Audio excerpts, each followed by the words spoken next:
네, 안녕하세요. 요한복음 강좌 시작합니다. 우리 복음서에는 크게 네 복음서가 있죠. 마태, 마가, 누가, 요한. 마태, 마가, 누가를 공관 복음서라고 말하죠.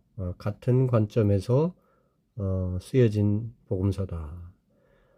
그에 비해서 요한은 상당히 많은 차이를 보여주는 복음서라고 할 수 있습니다. 그래서 오늘은 이 요한복음을 공부하는데요. 요한복음의 소위 리포터, 요한복음을 기록한 이 기자는 예수님의 사랑하시는 제자, 소위 애제자로 알려져 있고 우레의 아들로 알려져 있는 이 요한, 이 12사도 중에 유일하게 자연사 하신 분이 사도 요한이죠. 요한계시록도 쓰신 분이고요.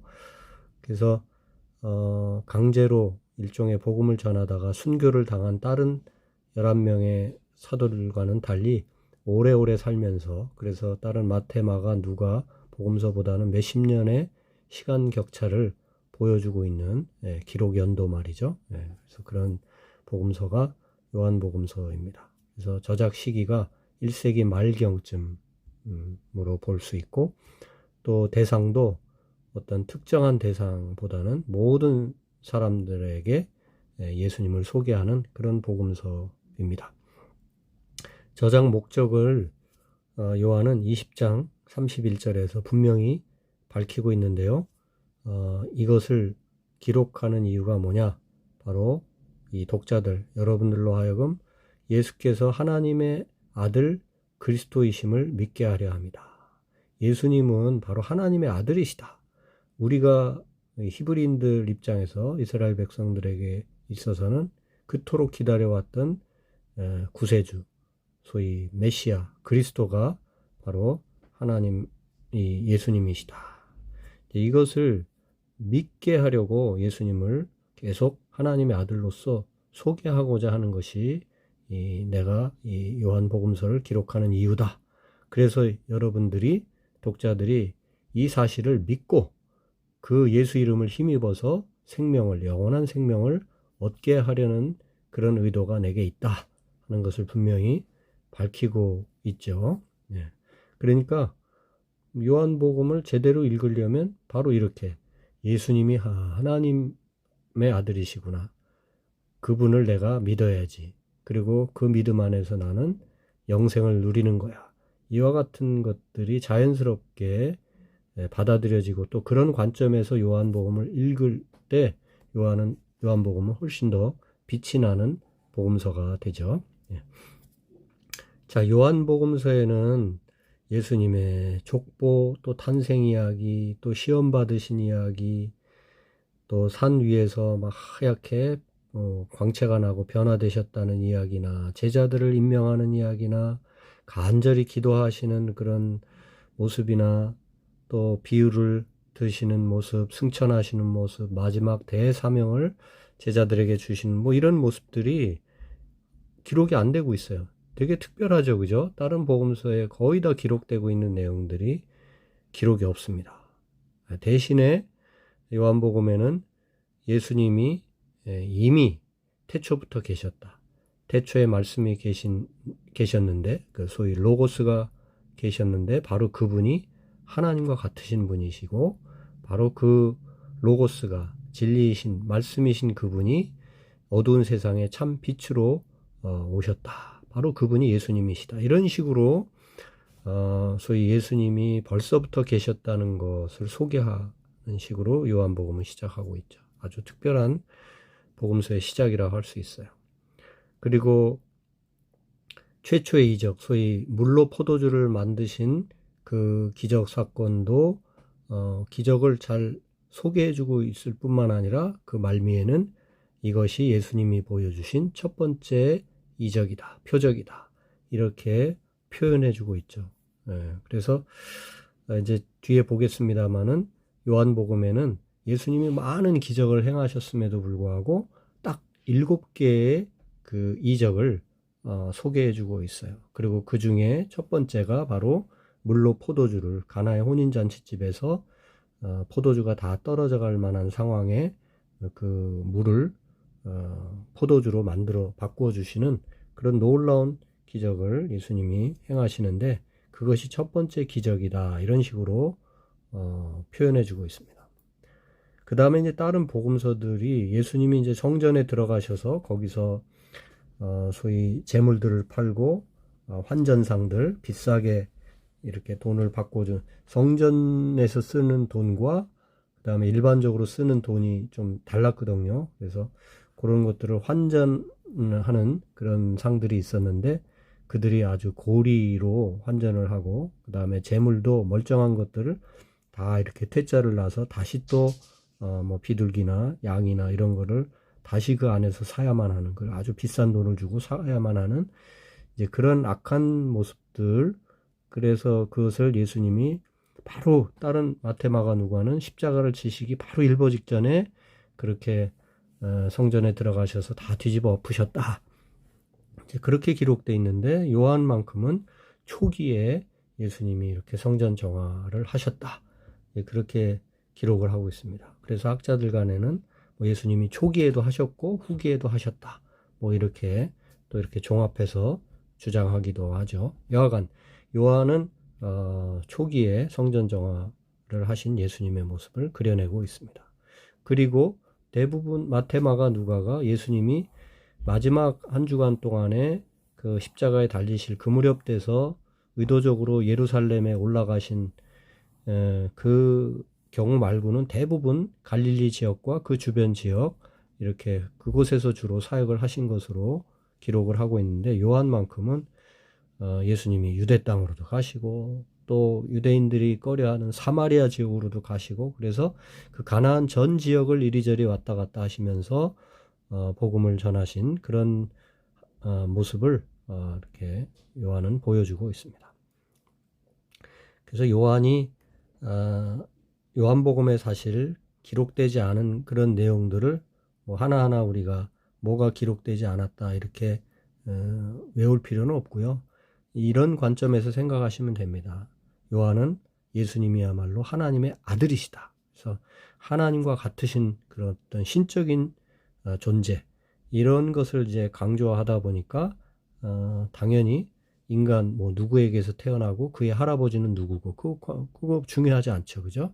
하나님의 아들이신 그분이 어두운 세상의 빛으로 쑥 오셨기 때문에 뭐 동정녀 마리아에게 낳았다, 뭐 이런 얘기 할 필요도 없습니다. 또 뭐 아주 인간적으로 간절히 막 기도하는 그런 모습도 기록할 필요가 없었겠죠. 예. 그래서 기록되지 않은 것들은 주로 바로 예수님이야말로 하나님의 아들이시다, 그렇게 예수님의 어떤 신성을 강조하다 보니까 그런 기록들이 이제 없게 되는 거죠. 예.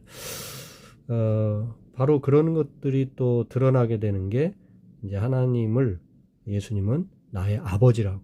그래서 예수님이 아버지라고 부를 때는 다 그 아버지가 하나님이셨던, 이제 그래서 그런 표현들, 나의 아버지라고 하나님을 표현하고 있는 게 35번이나 요한복음에는 등장하고 있다는 것을 확인할 수 있습니다.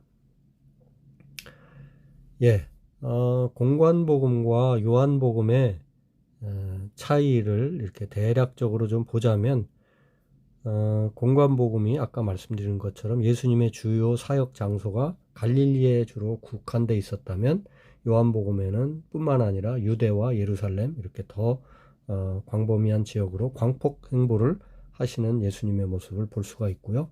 공관복음에서는 예수님이 하나님 나라에 대해서 가르치고 있어요. 그러니까 예수님이 하나님 나라를 가리키고 있다면, 요한복음에서는 바로 그 하나님 나라가 나로부터 시작이야 하면서 자신을 가리키고 있는 예수님의 모습을 보여주고 있습니다.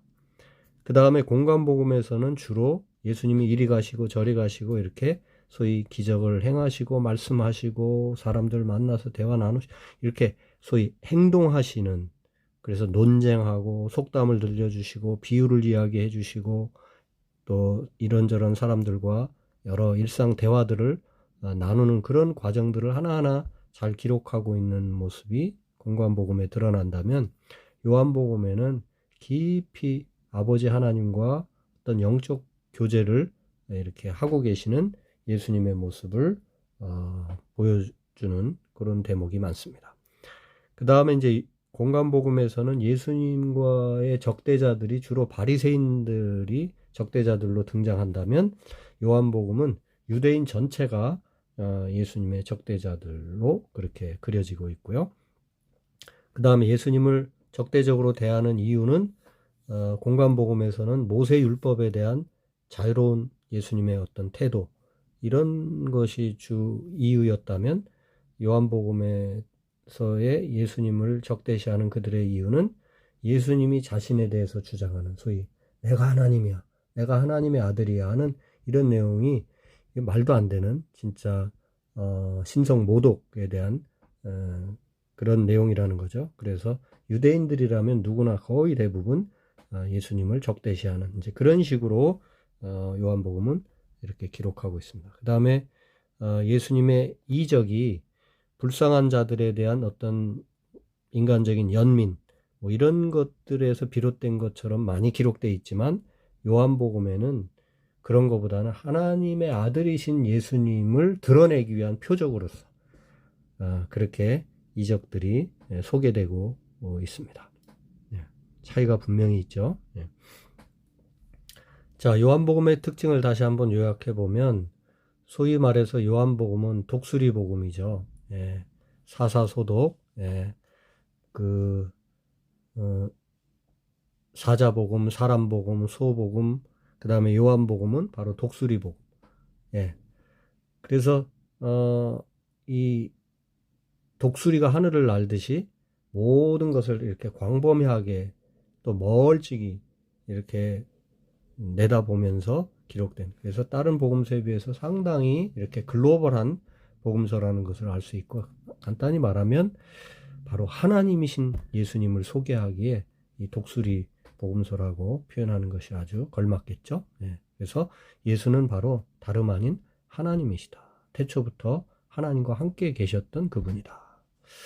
그리고 우리 한국말로는 잘 드러나지 않지만 다른 마태, 마가, 누가 이런 다른 복음서들과는 아주 상이한 문체로 되어 있다는 것을 알 수가 있고요. 그리고 그 상이한 문체들은 대부분 아주 좀 쉽게 써져 있는, 그래서 쉬우면서도 깊은 의미를 담고 있는 그런 언어. 그러니까 뭐 그 소위 언어의 그 수가 훨씬 덜 다양한, 그러니까 마태, 마가, 누가가 뭐 어휘를 뭐 1000개를 썼다 그러면 요한복음은 뭐 500개밖에 그 다양한 언어를 쓰지 않은, 그러나 다양하지 않지만 그러나 그 어휘가 어떤 깊은 의미를 담고 있는 그런 식으로 좀 차이가 많은 것을 원어를 살펴보면 알 수가 있습니다. 그 다음에 이제 우리가 예수님이 공생애를 3년간을 사역을 하셨다 이렇게 보통 얘기하는데, 그 근거를 보여주는 게 바로 요한복음에 등장합니다. 예수님은 요한복음에 따르면 6월절마다 예루살렘으로 가셨는데 3번을 그렇게 하신 것을 볼 수가 있어요. 그래서 한 3년 동안을 사역을 하셨구나, 이렇게 이제 우리가 좀 합리적인 추측을 할 수가 있게 되는 거죠. 그리고 이제 요한복음에는 이렇게 예수님이 광폭 행보를 하시면서 지금, 이미, 최근 뭐 이런 어떤 시간적인 의미를 갖는 그런 부사구나 이런 낱말들이 자주 등장하는 것을 볼 수가 있습니다. 그 어휘가 되게 제한되어 있다고 그랬잖아요. 그래서 그게 뭘 뜻하냐면, 다른 마태, 마가, 누가 다른 공간 복음서는 소위 나레이터, 소위 해설자, 이야기를 이끌고 가는 그 화자와 그 다음에 거기에 이제 등장하는 여러 등장 인물들이 있잖아요. 그들이 쓰는 언어가 다릅니다. 그런데 이 요한복음은 해설자가 해설도 하고 또 등장하는 사람들의 말도 자기가 그냥 이렇게 다 소화해서 하고, 이런 식으로 그 소위 기록이 되어 있는 복음서가 요한복음입니다. 그러다 보니까 당연히 어휘가 그렇게 많이 필요하지 않겠죠. 그리고 당연히 같은 맥락에서 일정한 어휘를 반복해서 사용하는 것을 볼 수가 있습니다. 그래서 교회 처음 나오게 되면 이 요한복음을 이렇게 많이 읽으라고 하죠. 제가 교회 처음 나갔을 때도 저를 가르쳐 주신 그 반사 선생님, 지금 이제 벌써 연로하신 이제 권사님이신데, 그분이 그때 저한테도 요한복음을 많이 읽으라고, 열심히 읽으라고 그렇게 지도해 주셨던 기억이 납니다. 맞는 말이죠. 초신자들에게 요한복음은 그 어떤 복음서보다 소중한 복음서입니다. 그러나 사실 또 다른 한편으로 요한복음은 초신자가 아니라 가장 고도의 신자들, 가장 소위 최고의 경지에 올라가기를 소망하고 올라갈 수 있는 그런 신자들이 또한 읽어야 될 복음서가 요한복음서입니다. 그러니까 단순해 보이지만 읽으면 읽을수록, 생각하면 생각할수록 그 내용과 이런 어떤 시사점이 매우 깊고 단단한 것을 이렇게 알 수가 있습니다. 예, 요한복음은 독수리 복음인 것처럼 독자들로 하여금 되게 이렇게 폭넓게 생각하고 멀리 내다보고 높은 데서 살피도록 초대하죠. 예, 특정 종족이나 민족을 반대하지 않고 모든 만민들에게 전하는 복음서이기 때문이죠. 예. 또 아까 말씀드렸는데 다른 제자들이 다 일찍 죽었잖아요, 그죠? 예, 복음 전하다가 고난받고 그 다음에 뭐 다양한 형태 그 순교를 당했습니다. 그러니까 자신들이 당한 고난과 죽음의 의미에 대해서 뭐 되돌이켜보고 그것을 기록으로 남길 만한 그런 어떤 여지가 별로 없었던 거예요. 그런데 요한만큼은 수십 년을 더 살았어요. 다른 사도들에 비해서. 그리고 자연사 할 때까지. 그러니까 인생의 각종 희노애락, 그 고난과 아픔과 이 뭐 모든 것을 평생 다 겪은 거죠. 그러니까 뭘 전해줄 수 있어요? 생에 펼쳐지는 다양한 형태의 어떤 고난, 고통, 이런 것들이 도대체 왜 우리에게 있는 것인가? 이런 것을 우리가 이제 고민하게 되잖아요. 왜 저입니까? 왜 이런 아픔을 주시는 겁니까? 왜 이런 고통을 주시는 겁니까? 왜 이런 고난이 내게 있는 겁니까? 언제 이런 기도를 우리가 이제 하게 되는데, 살다 보면 바로 요한은 그런 많은 기도를 할 수밖에 없었고, 그러다 보니까 요한복음에는 9장 같은데 특히 보면 고난의 알 수 없는 어떤 고통과 고난의 이유, 그것을 어떻게 해석해야 되는지를 요한복음은 잘 말해주고 있습니다. 요한복음 9장은 이런 얘기죠. 그 날 때부터 소위 장님, 그러니까 시각 장애인으로 태어난 그 한 사람을 보면서 제자들이 예수님에게 질문하죠. 선생님, 저 사람이 날 때부터 저렇게 앞을 못 보는 시각 장애인으로 태어나게 된 것은 본인의 죄 때문입니까? 아니면은 그 부모들의 죄 때문입니까? 이런 식으로 예수님한테 질문을 던지죠. 예. 무슨 얘기입니까? 오늘의 어떤 문제는 반드시 과거에 뭔가를 잘못했기 때문에 그 잘못의 인과응보, 그 결과로, 자연스러운 결과로 말미암아 오늘날의 어떤 고통, 고난이 있는 것이다. 그러니까 어떤 문제가 생겼다 그러면 그것은 반드시 예전에, 과거에 그 무엇이 잘못됐기 때문에, 잘못했기 때문에 그 결과로 오늘 아픔을 겪고 고통을 겪는 거다라는 식으로 지금 질문하고 있는 거죠. 그래서 그러면 그게 본인 잘못입니까? 부모 잘못입니까? 뭐 이런 식의 얼핏 보면 되게 예리한 질문 같지만, 그러나 예수님이 보실 때는 어리석은 질문이라는 거죠. 예수님은 이렇게 답해 주시죠.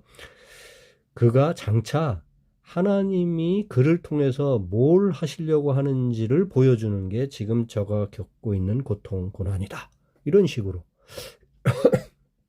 그래서 예수님은 그 뭐 시각장애인의 이야기를 통해서 결국 오늘 우리가 겪고 있는 고통, 고난은 과거를 통해서 자꾸 해석하려고 하기보다는 미래를 통해서 거꾸로 해석하는 것이 오히려 정확한 해석이 나올 것이다. 바로 오늘의 아픔은 내가 과거에 뭘 잘못해서 겪는 고통이라기보다는 우리가 알지 못하는 미래에 하나님이 이 아픈 역사를, 이 고난의 역사를 통해서 도무지 우리가 헤아릴 수 없는 어떤 미래를 준비하고 계신다는 사실, 그런 쪽으로 한번 우리가 생각해 본다면 오늘의 이 아픔은 전혀 다른 것으로 우리에게 다가오겠죠. 예, 예수님은 그렇게 제자들을 깨우쳐 주시고 또 오늘의 독자들을, 우리들을 향해서 그렇게 어떤 놀라운 지혜를 던져주시는 그런 예수님의 모습을 요한복음 9장에서 만나게 됩니다.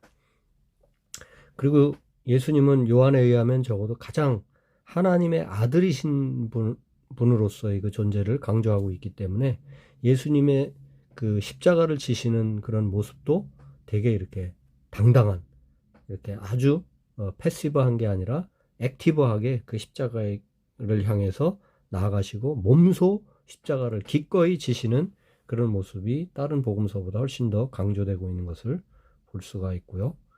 그 다음에 이제 부활하신 예수님의 모습도 제자들을 찾아와서 치유하고 또 용서하고 완전히 또 새로운 사람들로 이제 지금 다들 낙심하고 과거의 옛사람들로 거의 돌아가 있는 상태잖아요. 근데 그들을 온전히 회복시키시는 그런 모습까지, 치유, 용서, 회복시키시는 주님의 모습을 잘 보여주는 게 또 요한복음입니다. 예, 요한복음 21장에 보면 아침 식사 자리로 초대해서 생선을 직접 그 불에 구워주시기도 하고, 그 다음에 이제 또 긴밀한 대화를 통해서 회복시키시는 모습, 그러니까 이제 후반부에 같이 나누겠습니다만은 그런 이야기들이 요한복음에 이렇게 잘 기록되어 있는 것을 볼 수가 있습니다. 요한복음은 그 구성이 뭐 여러 가지로 그 구성을 한번 뭐 볼 수 있겠습니다만은 그 요한복음 16장 28절에 있는 말씀을 통해서 한번 요한복음의 스트럭처를 또 이렇게 나눠볼 수도 있을 것 같아요. 요한복음 16장 28절을 제가 읽어드리면 이렇습니다. 내가 아버지에게서 나와 세상에 왔고 다시 세상을 떠나 아버지께로 가노라. 예수님이 하신 말씀, 내가 아버지에게서 나와서 세상에 왔고 다시 세상을 떠나 아버지에게로 가노라. 이 말씀 따라서 요한복음을 한번 분석해 보면 1장 18절, 1절부터 18절까지는 바로 내가 아버지께로부터 나와서 이런 내용이겠죠. 그죠? 그 다음에 1장 19절에서 12장까지는 세상에 왔고인데 세상에 왔고 중에서도 어떤 공적인 사역, 일반적인 그런 사역에 대한 내용이고 똑같이 세상에 왔고에 해당하지만 요한복음 13장부터 17장까지는 제자들을 어떻게 만나고 어떻게 훈련시키고 하는 제자들 사역이 여기에 기록되어 있습니다. 그래서 세상에 왔고를 두 파트로 나누면 공적인 사역, 그 다음에 13장에서 17장까지는 제자들 사역, 그 다음에 이제 18, 19장에는 고난과 이제 십자가에 죽으시는 이야기를 통해서 다시 세상을 떠나서 이제 그 내용이 되겠죠. 그 다음에 이제 20장, 21장은 죽음을 이기고 승리하시는 모습인데요. 바로 아버지께로 가노라. 아버지께로 가노라. 그래서 아버지께로부터 나와서 또 세상에 왔고 세상을 다시 떠나서 아버지께로 가노라. 여기 한 대목씩 이렇게 잘라서 요한복음을 그 내용에 맞춰보면 이런 식으로 요한복음이 구성되어 있구나. 나름대로 이렇게 한번 풀어볼 수 있다는 거죠. 자, 아까 말씀드렸는데 요한복음은 이 777 세 가지의 일곱 가지 이게 되게 중요합니다. 그래서 7가지의 어떤 제자들과 예수님 포함한 7가지 증언, 그 다음에 7가지 기적, 그 다음에 예수님 스스로가 또 말씀하신 나는 뭐뭐다 하는 예수님의 자기 증언까지 이렇게 7가지, 요한복음엔 진짜 딱 그렇게 7개가 기록되어 있습니다. 자, 첫 번째 7가지 증언을 보면 이 제자들이죠. 주로 세례 요한, 뭐 제자는 아닙니다만 어쨌든 세례 요한 하나님의 아들이다 이렇게 말했고, 나다나엘도 당신은 하나님의 아들입니다 이런 식으로 증언을 하고, 베드로 주는 하나님의 거룩하신 자라 마르다, 주는 그리스도요 하나님의 아들이십니다. 11장에 도마, 나의 주시며 나의 하나님이신 분. 또 요한, 하나님의 아들 그리스도. 지금 이 요한복음의 저자이죠. 기록자. 또 예수님 자신의 말씀으로도 나는 하나님의 아들이다. 그래서 이렇게 여타의 사람들의 증언과 예수님 자신의 증언까지 포함해서 7가지 증언이 결국 조금씩 표현이 약간씩 다를 뿐이지 결국 뭡니까? 예수님은 하나님의 아들이시다라는 것을 증언하고 있고 바로 요한은 그것을 정확히 7가지로 보여주고 있는 거죠. 그 다음에 이제 기적도 더 많은 기적을 예수님은 행하셨죠. 그러나 요한은 이렇게 의도적으로 7가지 이적만을 이렇게 소개해주고 있어요. 그러니까 많은 기적 중에서도 어떤 의미를 그러니까 예수님께서 그 기적을 행하신 것은 아까도 말씀드렸지만 뭐 불쌍하기 때문에 사람에 대한 연민 이런 것으로 기적을 베푸셨다 하는 관점이 주로 마태, 마가, 누가의 관점이었다면 요한은 하나님의 아들이신 당신의 모습을 더 분명히 보여주시기 위해서 이런 기적을 베풀어 주셨다고 보고 그래서 그런 기적들을 어떤 의미 있는 기적, 그래서 표적 혹은 이적 이런 단어로 표현을 하죠. 그래서 7가지 이적. 첫 번째, 물이 포도주로 변하는 어떤 이적은 지금까지의 어떤 율법은 맹물과 같이 그렇게 어떤 진정한 기쁨을 줄 수 없는 그런 종교 의식이었다면 이제는 실제적인 은혜로 정말 잔치집에서 많은 사람들이 더 행복해하고 기뻐하는 그런 포도주로 만들어주신 그 사건. 그래서 종교적인 의식이 실제적 은혜로 대치되는 바로 누구를 통해서요? 예수님을 통해서. 이제 그렇게 이제 어떤 메시지가 담긴 이적인 거죠. 각자의 이적은 다 그런 어떤 의미, 메시지가 분명한 겁니다. 고위 관리의 아들을 고치신 요한복음 4장의 이야기는 바로 예수님을 통해서 이제 우리에게 영적인 회복이 오게 되었다는 거. 또 38년 된 병자를 고쳐주신 것은 결국 우리의 약함을 강함으로 바꾸어주신다 하는 그런 메시지가 여기에 담겨 있고요. 5,000명을 먹이신 것은 하늘 양식으로 예수님이 오셨고 하늘 양식을 우리에게 채워주시는 분이시다. 무리를 걸으셨다고 하는 것은 두려움 속에 살아가는 우리들에게 믿음을 주시고 그래서 두려움이 믿음으로 바뀌게 되는 그 바로 중심에 예수님이 계신다. 이런 메시지가 기적에 담겨 있고요. 날 때부터 소경된 자가 보게 되었다 하는 것은 바로 예수님이 어두움을 이기고 빛으로 오신 분이라는 그러한 증거로서 이러한 기적을 베푸시는 거죠. 죽은 나사로를 살려주시는 거, 이것은 바로 이제 예수님이야말로 죽음에서 생명으로 옮겨주시는 분이시다 하는 이제 이런 메시지가 여기 이 각 기적에 담겨 있는, 그래서 그것은 단순한 기적이 아니라 표적이다, 이적이다 이렇게 말씀할 수 있는데 그게 요한은 딱 7가지를 이렇게 픽해서 소개를 해주고 있는 거죠. 네. 그 다음에 이제 또 하나 7가지가 나는 뭐뭐다. 예수님 스스로가 나는 뭐뭐야 라고 자기 증언을, 자기 소개를 하고 계시는 그런 모습이죠. 그런 내용이죠. 바로 요한복음에 있는데 이게 헬라어로 에고 에이미, 에고 어디서 들어보셨죠? 에고이스트, 에고이즘, 바로 나밖에 모르는 주의, 나밖에 모르는 사람. 이게 나밖에 모르는 사람이 에고이스트잖아요. 나만 생각하는 주의, 이게 에고이즘이죠. 그래서 에고 에이미, 나는 뭐뭐다.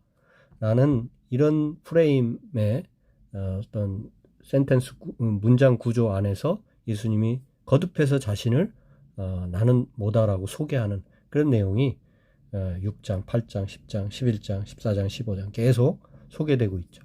나는 생명의 떡이다. 나는 세상의 빛이다. 나는 양의 문이다. 나는 선한 목자다. 나는 부활이고 생명이다. 나는 길이고 진리고 생명이다.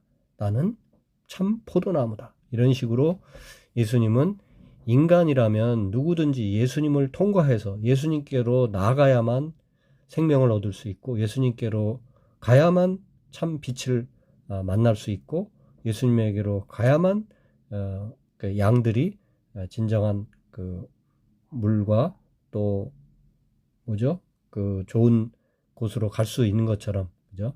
맑은 물, 시냇물 가로 또 푸른 초장으로 갈 수 있는 것처럼. 그래서 양의 문, 모든 양이라면 다 그 문으로 들어가야만 하는. 그리고 선한 목자다. 결국 우리 모두가 그 인도하심에 따라 가야 되는 그런 분이시다. 부활이요 생명이다. 또 길과 진리고 생명이다. 포도나무. 이런 비유들을 이런 일종의 뭐 이것을 비유라고도 할 수 있겠지만 그러나 비유로 구분하기보다는 나는 뭐뭐다 라고 아주 분명하게 자신을 소개하고 계시는 소위 그렇죠. 하나님의 아들이신 예수님이 아주 분명하게 자신을 소개하고 있는 모습입니다. 이게 요한이 거듭 강조하고 있는 예수님을 소개하는 아주 특별한 방식이라고 할 수 있죠. 그래서 요한복음을 뭐 다 일일이 소개해 드릴 수는 없는데 요한복음 중에서도 전반부의 한 대목 또 아주 맨 끝자락에 한 대목 이렇게 한번 우리가 조금 더 세밀하게 살펴보면 요한복음의 맛을 느낄 수가 있겠죠. 요한복음 3장 1절부터 15절까지 보면 요한복음 3장 16절은 잘 아시죠? 하나님이 세상을 이처럼 사랑하사 독생자를 주셨으니 누구든지 예수 믿으면 멸망하지 않고 영생을 얻으리로다. 요한복음 3장 16절 바로 그 기사 그 대목이 나오기 바로 전에 그 이야기가 뜬금없이 나온 게 아니라 바로 요 앞전의 이야기를 이어서 가시면서 요 말씀을 요한은 하고 있는 거거든요. 그러면 그 앞에 얘기가 뭐냐? 바로 니고데모 이야기죠. 니고데모는 바리새인 중에 한 사람이에요. 그리고 바리새인 중에서도 아주 높은 지도자였습니다. 아마 당시에 사내들인 공의회 회원이었던 게 분명합니다. 자, 그러면 종교 지도자로서 아주 높은 지위에 있던 사람인데 이 사람이 예수님의 소문을 듣고 예수님께로 나오죠. 그런데 이 사내들인 공회 회원이 예수님을 대낮에 찾아오기에는 껄쩍지근했어요. 눈치가 보이니까 밤중에 조용히 찾아왔습니다. 그래가지고 점잖게 얘기하죠. 내가 가만히 보니 당신이 하는 말이나 특히 행하는 표적을 보니까 하나님의 아들이 아니 하나님으로부터 온 선생인 것 같다. 하나님이 함께 하시지 않는다면 당신이 그런 말을 하거나 표적을 행하기는 어려울 것 같은데 하면서 약간 객관적인 태도로 예수님을 마치 다 아는 듯한 이런 식의 약간 그런 모습을 보여주죠. 그때 예수님이 아유 당신이 나를 제대로 보셨군요 하면서 감사합니다 이러고 넘어가지 않습니다. 거기다 대놓고 예수님은 사람이 거듭나지 않으면 하나님 나라를 볼 수 없다. 이런 식으로 말씀하십니다. 무슨 얘기입니까? 당신이 거듭나야 되겠다. 이런 얘기를 하시는 거죠, 지금. 뭐 내가 보니까 하나님께로부터 온 분 같다. 뭐 이런 정도로 당신이 얘기하는 그 정도가 좀 필요한 게 아니라 문제는 당신이 거듭나야 되는 게 필요하다. 그 얘기를 하시면서 도전하고 있죠. 그때 니고데모가 뭐라고 말합니까? 아유, 늙으면 사람이 어떻게 엄마 뱃속에 다시 들어갈 수 있습니까? 어떻게 다시 태어난다는 얘기입니까? 이런 식으로 어떻게 소위 피지컬 쪽으로만 생각을 하죠. 그때 예수님이 사람이 물과 성령으로 거듭나야 한다. 그렇게 물과 성령으로 거듭나지 아니하면 하나님 나라에 들어갈 수가 없다. 좀 그러면서 또 바람 얘기도 하고 계속해서 예수님의 핵심은 뭐냐면 거듭나야 한다는 말씀을 하고 계시죠. 그리고 그 거듭난다고 하는 것은 엄마 뱃속으로 들어갔다 다시 태어나는 그런 육체적인 그 무엇이 아니라 결국 바람이 어디서 오는지 모르게 왔다 갔다 이렇게 스쳐가고 하듯이 물과 성령으로, 그리고 그것은 우리 쪽에서, 인간 쪽에서 보자면 결국 하나님의 은혜가 바람처럼 하늘로부터 폭포수처럼 내린다면 인간이 할 수 있는 일은 뭔가? 결국 믿음으로 그 하나님의 사랑을 받아들이는 거죠. 그래서 결국 믿음까지 이제 이어가시는 예수님의 모습을 볼 수가 있습니다. 여기서 니고데모는 결국 어찌 이런 일이 있을 수 있겠습니까 하면서 계속해서 이 소위 말해서 예수님의 말씀을 제대로 깨닫지 못하는 그런 모습 정도로, 그래서 뭐 아마 그런 상태로 니고데모는 그날 밤에는 그냥 슬그머니 이렇게 다시 돌아갈 수밖에 없었던, 바로 그 모습을 보여주고는 바로 요한복음 3장 16절이 나온 거죠. 예.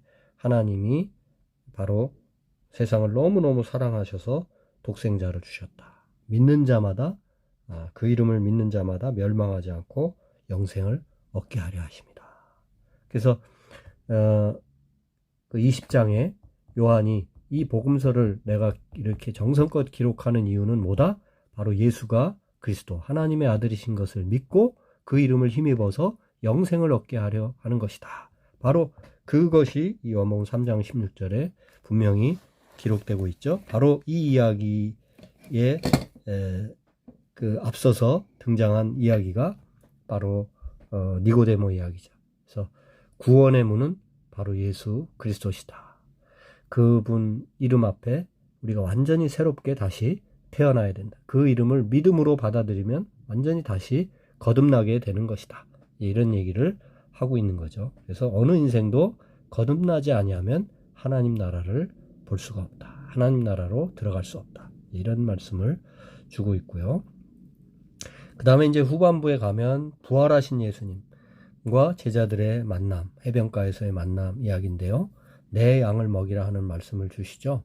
뭐 한마디로 말하면 이 제자들은 얼마나 부끄럽습니까? 부활하신 예수님을 만나도 막 되게 감격하고 뭐 기쁨도 있겠지만 부끄러움이 많아요. 왜냐하면 예수님 십자가 돌아가실 때 다들 도망가고 어디 가서 없고, 이제 그런 상황, 특히 베드로 같은 경우는 막 큰 소리 치지 않았습니까? 내가 죽으면 죽었지 어떻게 예수님을 모른다고 하겠습니까? 막 그랬는데 예수님은 아니다. 네가 나를 3번 부인하게 될 거고 또 닭이 울 것이다. 뭐 이런 얘기를 해주셨는데 그걸 그대로 경험하잖아요. 이리저리 쭉 눈치 보고 뭐 하다가 결국은 예수랑 상관없는 것처럼 3번 얘기하게 되고, 그러면서 닭이 우는 소리를 듣게 되는 베드로. 그런 뼈아픈 그런 어떤 배신 그런 역사가 있었기 때문에, 불과 며칠 전에 있었기 때문에 베드로는 예수님이 생선을 구워서 먹여주시면서 해도 아직도 몸둘 바를 모르고 그렇게 하고 있는 거죠. 바로 그때 예수님이 3번 질문하죠. 네가 나를 사랑하느냐? 네가 나를 사랑하느냐? 네가 나를 사랑하느냐? 이 질문 조금 그 표현이 조금씩 바뀌긴 합니다만 결국 사랑하느냐 하는 질문이잖아요. 그때 베드로가 얼마나 부끄럽고 떨면서 대답을 했겠어요. 아유 주님, 뭐 선생님 아시잖아요. 제가 분명히 사랑하는 건 맞는데요. 뭐 하면서, 근데 예수님이 그 대답을 다 듣고, 그래 네가 대답을 잘했으니까 그러면 이제 다시 네게 사명을 주노라, 내 양을 먹이라, 이렇게 말씀하시지 않았어요. 예수님은 벌써 처음부터 그들을 용서하고 다 회복시켜서 그들을 통해서 당신의 일을 이루어 가시기를 벌써 계획하고 계셔요. 그래서 처음부터 내 양을 네가 나를 사랑하느냐? 베드로는 우물쭈물 부끄럽게 대답하지만 거기에 대고 바로 첫 마디부터 내 양을 먹여라. 또 다시 네가 나를 사랑하느냐? 선생님 정말 사랑합니다. 내 양을 먹여라. 다시 한 번 더 네가 나를 사랑하느냐? 베드로는 또 떨면서 대답하고 거기다가 내 양을 먹여라. 그래서 처음부터 예수님은 내 양을 먹이라고 베드로에게 말씀해주고 있는 거죠. 베드로가 대답을 95점 이상 잘했기 때문에, 시험을 잘 쳤기 때문에 그에게 뭔가를 맡기기보다는 부족함을 여전히 아시지만 그에게 사랑으로 은혜를 베푸시고 사명을 맡겨주시는 그런 놀라운 이야기. 이게 요한복음 마지막 이야기거든요. 얼마나 감동적이고 감사한 이야기입니까? 은혜의 절정이라 하지 않을 수 없습니다. 네, 이런 이야기가 요한복음에 잘 기록되어 있어요. 네. 그래서 뭐 짧게 한 부분만 이렇게 소개해 드렸습니다만은 여러분이 요한복음을 차근히 읽어 가시면서 이 요한복음의 맛을 좀 느끼셨으면 좋겠습니다. 예.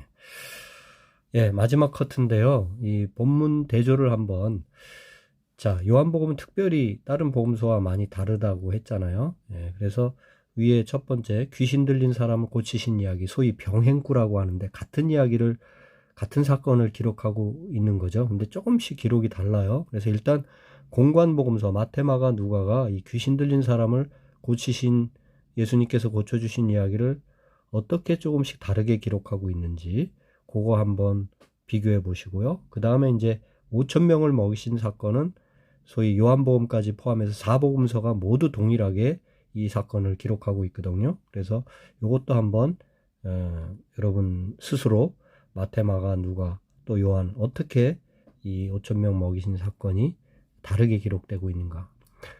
특별히 뭐 그 앞전에 어떤 사건에 이어서 이걸 기록하고 있는가, 그 다음에 어떤 식으로 이야기가 전개돼 가는가, 그렇게 앞뒤도 좀 봐주시고 또 그 내용 자체만으로 5,000명 먹이신 내용 자체만으로도 어떤 차이가 있는지 이런 것들을 한번 여러분 스스로 한번 성경을 이렇게 사복음서를 이렇게 다 좀 뒤져보시면서 차이점들을 좀 찾아보시고 또 그렇구나 하면서 또 요한복음에만 고유하게 있는 어떤 특별한 점 이런 것들을 한번 느껴보시면 좋겠습니다. 네, 여기까지 요한복음 이제 마치겠고요. 이번 주간에는 우리가 2주에 한 번씩 만났는데 이번에는 바로 이번 주간에 6월 16일 금요일에 다시 또 만나겠습니다. 다음 주에는 22일, 23일, 24일 2박 3일 동안 이쪽 독일 저희 있는 지역에서 연합 어린이 여름 성경학교 어린이 캠프가 진행돼요. 그래서 교사들을 포함해서 저도 그렇고 이렇게 따로 시간을 내기 어려울 것 같습니다. 그래서 이번 주간에 바로 또 16일 날 만나도록 하겠습니다. 예. 그 사이에 요한복음 좀 빨리 읽어보시고 또 이렇게 본문 대조도 한번 직접 해보시고 같이 만나서 이야기 나누면 좋겠습니다. 네, 더위가 많이 우리에게 다가와 있습니다. 더위 먹지 마시고 시원한 또 하루하루 주 안에서 보내시기 바랍니다. 건강하시고 금요일 날 뵈어요. 여기까지 하겠습니다.